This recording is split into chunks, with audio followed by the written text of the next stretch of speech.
இப்ப முதல்ல எடுத்துட்டீங்கன்னா நேஷனல் டிசாஸ்டர் அப்படின்னா எதுக்கு அது வந்து ஒரு ஒரு இட் இஸ் ஒன்லி அது 2005 டிசம்பர்ல அந்த ஒரு ஆர்கனைசேஷன் தொடங்கப்பட்டது. அது எதுக்காக சார் தொடங்கினாங்க? நான் என்ன கேட்கிறேன், இந்த மாதிரி ரொம்ப மோஸ்ட் டிஃபிகல்ட் சிச்சுவேஷன் அப்படின்னு வரும்பொழுது அதற்கு தகுந்த உதவி செய்ய வேண்டும் என்பதற்காக ஒரு அமைப்பு ஏற்படுத்தப்பட்டது என்றால் அந்த அது ஹெலிகாப்டர் அனுப்புறது அல்லது ராணுவத்தை அனுப்புறது அல்லது இந்த கப்பல் சம்பந்தப்பட்ட இந்த அவங்களெல்லாம் அனுப்புறது, விமான போக்குவரத்து துறையை சேர்ந்த ஏர்ஃபோர்ஸ், நேவி இவங்களெல்லாம் ஹெல்ப் பண்றதுக்காக அனுப்புறது அப்படிங்கிறது ஒண்டிதானா அப்படிங்கிற கேள்வி எல்லாரும் மனசுலயுமே இருக்கு.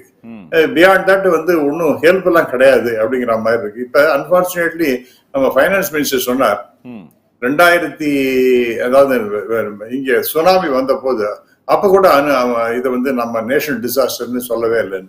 ஆல்ரைட், சொல்லவே இல்லைன்னு. ஏன்னா அப்ப அந்த மாதிரி ஒரு அமைப்பே கிடையாது. அந்த அமைப்பு என்பது 2005 டிசம்பர்ல தான் வருகின்றது. இதை தாண்டி நம்முடைய பிரதமர் அவருடைய இந்த வருகையை நாம வந்து இன்னொரு விதத்துல பார்த்தோம்னா சார், ஹார்ட் ஆஃப் ஹார்ட் அவர் வந்து தமிழை நேசிக்கின்றார் என்றுதான் நான் டெஃபினட்டா சொல்லுவேன். தமிழ்நாட்டினுடைய கலாச்சாரம், பண்புகள் இவைகளெல்லாம் நிச்சயமாக நேசிக்கின்றார் என்பதை நான் சொல்லுவேன். ஆனால் இங்க ஆட்சியில் அவர்கள் இல்லை என்கின்ற மிகப்பெரிய வருத்தம் அவருக்கு இருக்கின்றது.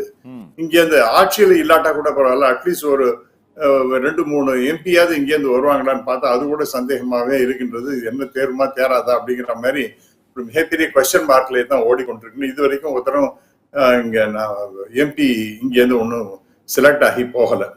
ஸோ இதெல்லாம் அவர் மனசுல ஒரு வருத்தத்தை ஏற்படுத்தி இருக்கின்றது நினைக்கிறேன். ஆனா டெஃபினட்டா ஒண்ணு சொல்லுவேன், நம்முடைய பாரத பிரதமர் பீயிங் an RSS பர்சன், அவருக்கு இந்த RSS அமைப்புல இருக்கும்போது இந்தியாவில் இருக்கக்கூடிய பல இடங்களுக்கு போகக்கூடிய வாய்ப்பு கிடைத்தது. அதனால பல மாநிலங்களுடைய முக்கியத்துவம், அந்த மொழி, கலாச்சாரம் இவர்களெல்லாம் நிச்சயமாக அவர்கள் தெரிந்து கொள்வார்கள். அந்த விதத்தில் தமிழ்நாட்டை பத்தி தெரிஞ்சிட்டு இருக்காரு என்பது சந்தேகம் இல்லை.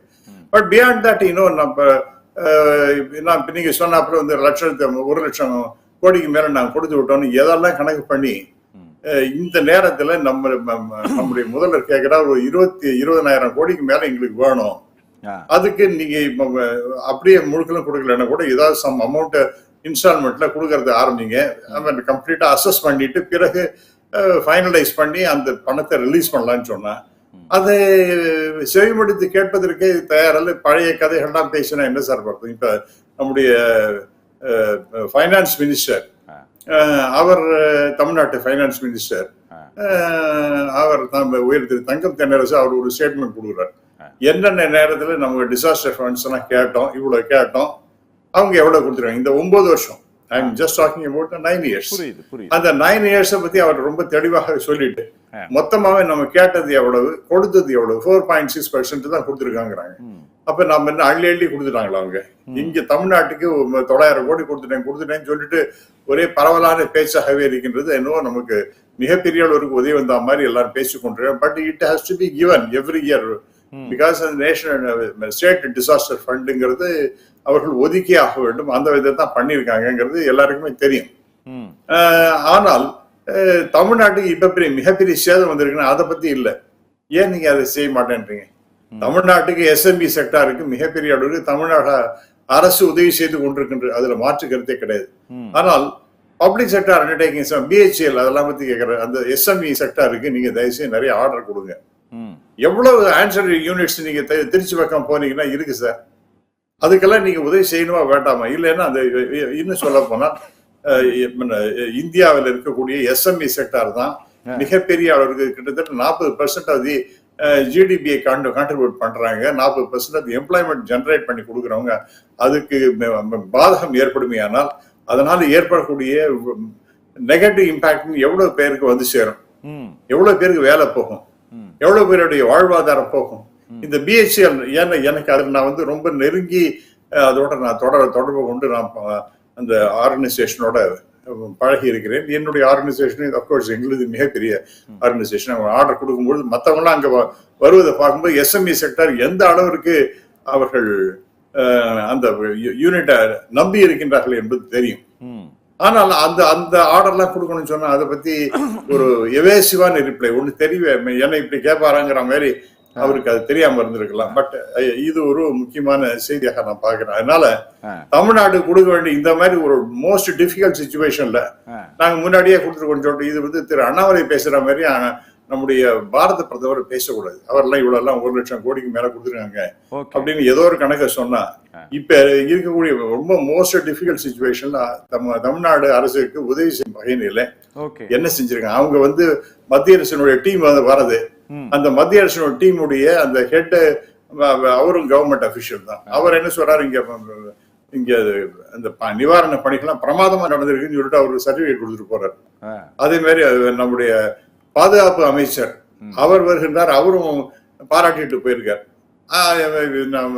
ஃபைனான்ஸ் மினிஸ்டர் வந்தாங்க, இதெல்லாம் ரொம்ப டிஃபிகல்ட்டான சிச்சுவேஷன். நான் முன்னாடி சொன்னது போல 50 சென்டிமீட்டர் வருஷத்துக்கு பெய்யறது ஒரே நாள்லயே பெய்ஞ்சிருக்குங்கிறதா ரொம்ப ரொம்ப பயங்கரமான விஷயம் அப்படிங்கிற மாதிரி சொன்னேன். ஆனால் பணம்னு வரும்போது ஏன் சார் கொடுக்க மாட்டேன்? அதனால திரு தங்கம் தண்டேஸ்வர் கேட்கிறார், நாங்க கொடுக்குற பணத்துல எங்களுக்கு 29% 29 1 ரூபா கொடுத்தா 29 பைசா தானே கொடுக்குறீங்க. முன்னாடியாவது 75 பைசா எல்லாம் கொடுத்தோம், அது கழுத கட்டணம் 29 பைசா தான் வருகின்றது அப்படின்லாம் பேசுறாங்களே. இதெல்லாம் ஏன் செவகம் எடுக்க மாட்டேங்க? எவ்வளவு நாள் தான் நீங்க வந்து you are going to support UP, Bihar and Madhya Pradesh அந்த மாதிரி எல்லாம் இந்த பீமார் ஸ்டேட்டுக்கு எவ்வளவு நாள் நீங்க ஹெல்ப் பண்ண போறீங்க? நாங்க 70 இப்ப அமிர்த காலம்னு சொல்லிட்டு உட்காந்துருக்காரு. நாம நிறைய கான்ட்ரிபியூட் பண்ணிட்டு இருக்கோம். நம்ம பணத்தை எடுத்து அவங்களுக்கு எல்லாம் கொடுத்துட்டே இருந்து அவங்களுக்கு ஒண்ணுங்கிற ரைட்டு 75 இயர்ஸ் அது வந்து அவங்களுக்கே நீங்க கொடுத்துட்டு இருந்தா இப்ப நாங்க வளர்றதுக்கு எங்களுக்கு வழி செய்ய வேண்டாமா? எங்களுடைய மக்களுடைய வாழ்வாதாரத்தை நீங்க மேம்படுத்த வேண்டாமா? அப்படிலாம் பல கேள்விகள்லாம் கேட்டுட்டு இந்த மாதிரி எல்லாம் இப்ப நான் 7ஆம் தேதியில இருந்து நம்ம தமிழ்நாட்டுக்கு ஒரு பெரிய குளோபல் இன்வெஸ்டர்ஸ் மீட் எல்லாம் வரப்போகுது. இதெல்லாம் அப்படிலாம் இருக்கும்போது நிறைய பிளஸ் பாயிண்ட் இங்க தமிழ்நாட்டுல இருந்து எடுக்கிறாங்க. ஆனா நமக்கு அந்த சமயத்துல கை தூக்கி விடுறதுக்கு மத்திய அரசும் உதவினா தான் சார் முடியும். $5 trillion பத்தி அவர் எக்கானமியை பத்தி பேசுறார்.